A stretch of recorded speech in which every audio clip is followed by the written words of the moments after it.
자, 조태용 원장 계엄 이후 국정원 고위 간부들에게 특활비 돌렸다. 자, 말 그대로 이제 12.3 내란의 밤 이후에 부서장, 지부장급 국정원 공무원들한테 수백만 원에서 천만 원에 이르는 특활비를 싹 돌렸다는 거예요. 그러니까 돈봉투를 돌렸다라는 거죠. 그런데 이걸 지급한 이유가 뭐겠는가? 그러니까 계엄 이후에 국회 정보위에서 열렸던 전체 회의 과정에서 살펴보니까 국정원법에 따르게 되면 원래는 이게 내란 또는 외환 행위가 발생하게 되면 국정원에서 정보를 수집하게 되어 있습니다. 국정원 차원에서 이 문제가 어디서부터 발생했는지에 대한 여러 가지 그 내란 행위에 있어서 주요한 내용들을 정보를 수집하고 작성하고 배포를 하는 것인데, 이런 거에 대한 직무 규정이 있는데 국정원이 이걸 아무것도 안 했다라는 거예요. 그 당시 조태용 국정원장이 뭐라고 얘기를 하냐면 국정원 정보 업무를 할 역량도 인력도 없었다라고 주장을 하면서, 그러니까 대공수사권이 자신들에게 없는 상황이기 때문에 국내 정보 수집 인원도 편성되어 있지 않다, 이런 취지인 건데, 지난해 대공수사권이 경찰에 이관된 이후에도 그 재난안전단을 국정원에서 새롭게 조직 편성해가지고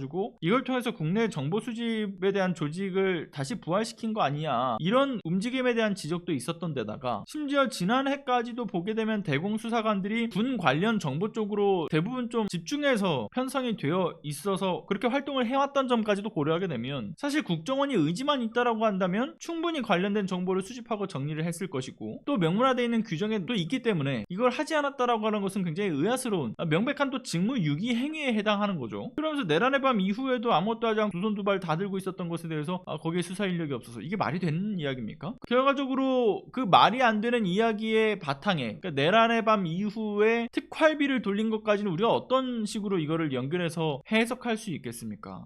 얘네들이 결과적으로는 의도적으로 저를 수집하지 않았구나, 그리고 조태용이 이걸 격려하는 차원에서 돈봉투를 돌렸구나, 그리고 추후에 특검에서도 내란 관련된 수사가 국정원 등에도 영향을 미치게 될 텐데 그를 위한 사전 발판, 입막음 용으로 돈봉투를 돌렸구나. 이들이 또 조태용이 내란 행위에 있어서 가담했던 여러 문제들을 덮기 위해서는 서로 또 입을 맞춰야 되지 않겠습니까? 그러니까 입을 맞추기 위한 보상용 돈봉투금도 포함되는 것이죠. 그러니까 내란 음모에 있어서 침묵하는 대가, 말 맞추기 위한 대가로서 현금을 쥐어줬다, 지질한 정부가 맞겠죠. 문재인 정부에서도 이런 이례적인 특활비가 없었다는 점에 있어서 국헌 문란에 대한 공범 행위로서 보고서 이에 대한 철저한 좀 수사가 필요한 영역이 된 것이죠. 특활비를 그 시점에 불법 계엄이 이뤄지고 난 이후에 국정원 직원들에게 돌린 행위에 대해서 추후에 그 관련 움직임이 문제가 될 거라는 것을 본인이 몰랐을까요? 그러한 움직임이 문제가 되더라도 일단 수백만 원에서 천만 원에 이르는 이 비용으로 지급을 해가지고 입막음을 하는 게 본인의 리스크를 보다 더 줄일 수 있다라는 조태용의 판단이 있었던 것이겠죠. 그만큼 대단히 문제가 될 만한 사안들이 이미 국정원 내부에서는 어느 정도 파악이 되어 있는 것으로 보여진다, 지부장급에서부터요. 그렇게 볼 수밖에 없다고 봅니다.